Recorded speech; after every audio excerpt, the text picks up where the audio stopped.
दोस्तों नमस्कार। प्रधानमंत्री नरेंद्र मोदी पिछले दिनों ट्रंप 2.0 यानी कि डोनाल्ड ट्रंप के दूसरी बार अमेरिका के राष्ट्रपति बनने के बाद अपने अमेरिकी दौरे से वापस भारत लौट चुके हैं। लेकिन भारत क्या लेकर आए हैं? भारत लेकर आए हैं 119 उन डिपोटी यहाँ पर युवकों का विमान जिन्हें अमेरिका से भारत वापस डिपोर्ट कर दिया गया है, और इसके साथ साथ लेकर आए हैं $21 मिलियन का नुकसान। जी हां, अमेरिका ने जिस तरीके से लोकतांत्रिक व्यवस्था को मजबूत करने के लिए हर साल भारत को $21 मिलियन का एक जो यहाँ पर एक राशि भेंट करने का जो एक करार था उसको रद्द कर दिया है। दरअसल ये पूरा मामला यूं हुआ है कि अमेरिका में इस वक्त जो सरकार चल रही है वो विश्व के बड़े उद्योगपति एलन मस्क के इशारे पर चल रही है। एलन मस्क पिछले कुछ लंबे वक्त से ही भारत में अपने बिजनेस का विस्तार करना चाह रहे थे, जिसको लेकर के लगातार ये चर्चाएं भी चल रही थी कि एलन मस्क अब भारत के बिजनेस सेक्टर में किस तरीके से एंट्री करेंगे। दरअसल अब एलन मस्क की कई वो जो योजनाएं थी उन पर भारत सरकार ने संदेह जताया, क्योंकि एलन मस्क जिस टेक्नोलॉजी के साथ भारत के बाजार में उतर रहे थे उससे भारत के स्थानीय तमाम व्यवसायों का यहाँ पर भविष्य खतरे में दिखाई दे रहा था। चूंकि भारत सरकार ने एलन मस्क के उन प्रोजेक्ट्स पर कुछ वक्त के लिए असहमति जताते हुए रोक लगा दी। दरअसल एलन मस्क का सबसे बड़ा टारगेट ये था ऑटो सेक्टर। ऑटो सेक्टर में एलन मस्क जो है भारत में सक्रिय एंट्री करना चाहते थे। हैदराबाद में एक प्लांट लगाया जाना था और उस प्लांट में मैन्युफैक्चरिंग के जरिए भारत में टेस्ला का विस्तार किया जाना था। भारत के बड़े यहाँ पर मार्केट को देखते हुए एलन मस्क लगातार कहीं ना कहीं प्रधानमंत्री नरेंद्र मोदी के संपर्क में भी दिखाई दे रहे थे। डोनाल्ड ट्रंप को अपना अच्छा मित्र भी बताते हैं और 2024 में हुए अमेरिकी राष्ट्रपति चुनाव में खुलकर एलन मस्क ने यहाँ पर डोनाल्ड ट्रंप का कहीं ना कहीं एक तरीके से समर्थन किया। और उसके बाद डोनाल्ड ट्रंप ने लगातार वहां जिस तरीके से दूसरी बार जो सत्ता में आने का अपना जो सपना साकार किया है वो भी एक बड़ा फैक्टर रहा। दरअसल आपको बता दें कि $21 मिलियन की आर्थिक मदद जो अमेरिका ने रद्द की है वो भारतीय रुपए के हिसाब से देखा जाए तो 1,82,000 करोड़ रुपए बनती है। यानी कि भारत के खजाने को, भारत के विदेशी खजाने को माना जाए, क्योंकि वो पैसा जो था वो डॉलर के रूप में यहाँ पर भारत को मिलता था। और ऐसे में 1,82 करोड़ रुपए की चपत लग गई है भारत को प्रधानमंत्री नरेंद्र मोदी की इस यात्रा के बाद। लगातार सवाल अब ये खड़े हो रहे हैं कि आखिरकार मोदी ट्रंप की दोस्ती का क्या होगा।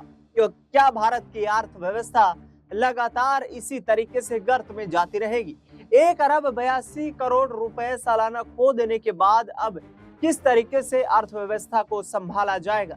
दरअसल $21 मिलियन की जो यहाँ पर एक संधि थी, एक जो करार था, उसको रद्द अमेरिकी सरकार के द्वारा किया गया है। ये भारत के मुंह पर, सरकार के मुंह पर करारा तमाचा है। चूंकि अमेरिका कोई दान स्वरूप ये पैसा नहीं दे रहा था, लेकिन अमेरिका ने अपनी लोकतांत्रिक प्रणाली में तमाम ऐसे प्रोविजंस बना रखे थे, प्रावधान बना रखे थे, जिसके आधार पर अमेरिका तमाम उन देशों को आर्थिक मदद पहुंचाता था जहां पर लोकतंत्र को मजबूत किए जाने की आवश्यकता है। जिसको देख करके लगातार ये सवाल उठ रहे थे कि भारत ही नहीं बल्कि तमाम वो देश जो अमेरिका से मिलने वाले इस फंड का इस्तेमाल जो है वो अपने लोकतांत्रिक प्रक्रिया को मजबूत करने में करते हैं, जिससे कि निष्पक्षतापूर्ण आम नागरिकों की आवाज को सुना जाए, आम नागरिकों के अधिकारों को सुरक्षित किया जाए। और उसी आधार पर अब जो है अमेरिका ने भारत को ये राहत पहुंचानी कम कर दी है। इसके पीछे एक बड़ा कारण और भी बताया जा रहा है। इसके पीछे का एक बड़ा कारण ये बताया जा रहा है कि आगे आने वाले वक्त में भारत में जिस तरीके से पिछले कुछ वक्त से जो रक्षा सौदे थे उनमें अमेरिका के बाजार की गिरावट देखने को मिली है। यानी कि अमेरिका भारत को जो रक्षा सामग्री उपलब्ध करवा रहा था वहां से भारत का इंपोर्ट जो है वो कम हुआ है, और जिसके चलते यहाँ पर अमेरिका ने कहीं ना कहीं सरकार को फटकार भी लगाई है। हालांकि ये जो $21 मिलियन की फटकार भारत को लगी है ये पाकिस्तान को नहीं लगी है। दरअसल पाकिस्तान को मिलने वाली अमेरिका से आर्थिक मदद बदस्तूर जारी रहेगी, क्योंकि पाकिस्तानी सेना तमाम उन हथियारों का इस्तेमाल करती है जिनका निर्माण यहाँ पर अमेरिका में होता है, और उसी आधार पर लगातार वो अपने सैन्य क्षेत्र को मजबूत करने की कोशिशें कर रहे हैं। हालांकि भारतीय सेना के सामने काफी बौनी साबित होती है पाकिस्तान की सेना, लेकिन रक्षा क्षेत्र में लगातार जिस तरीके से भारत जो एक्सप्लोरेशन कर रहा है, यानी कि विभिन्न देशों के, विभिन्न बड़े देशों में जो लेटेस्ट टेक्नोलॉजी के वेपन्स इस्तेमाल किए जा रहे हैं, जो मिसाइल इस्तेमाल की जा रही है, वो कहीं ना कहीं अमेरिका उस चीज से खफा है। और खफा इसलिए है क्योंकि अमेरिका चाहता है कि पूरा जो डिफेंस सिस्टम का पूरा एक तरीके से जो एक्सपोजर है वो अमेरिका से ही लिया जाए। हालांकि अमेरिका की सेना को विश्व में सबसे ताकतवर सेना माना जाता है, लेकिन भारत भी अब अपने रक्षा क्षेत्र को मजबूत करने के लिए विश्व भर में अपने पंख फैला रहा है, जो कि अमेरिका को नागवार गुजर रहे हैं।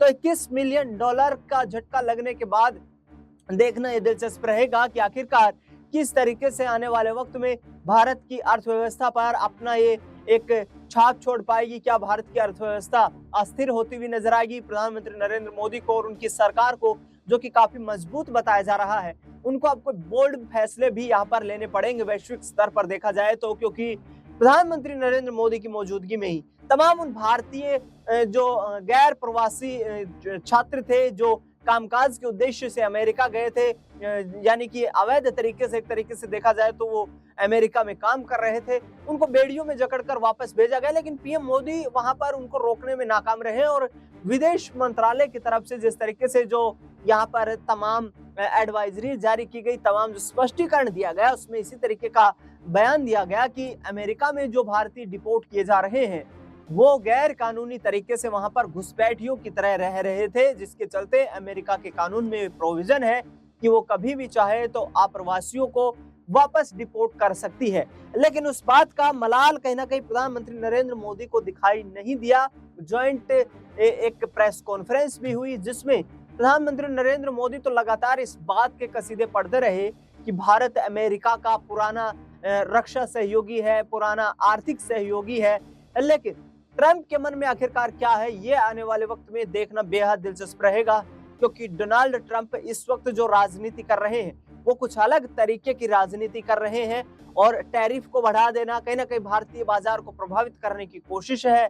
अमेरिका पर जो ज्यादा डिपेंडेंसी दिखाने की एक मजबूरी भी यहाँ पर भारत की तरफ से दिखाई जा रही है, और कहीं ना कहीं आगे आने वाले वक्त में कोशिश अमेरिका की भी ये है कि भारत के मार्केट को पूर्णतः कैप्चर करके अमेरिका पर ही डिपेंड किया जाए, जिससे कि चाहे रक्षा सौदे हो या फिर तकनीकी सहयोग हो, तकनीकी विकास हो, उसमें अमेरिका की मदद लेना भारत के लिए मजबूरी बन जाए। और ऐसे में ये बड़े फैसले भारत को लेकर अमेरिका उठा रहा है।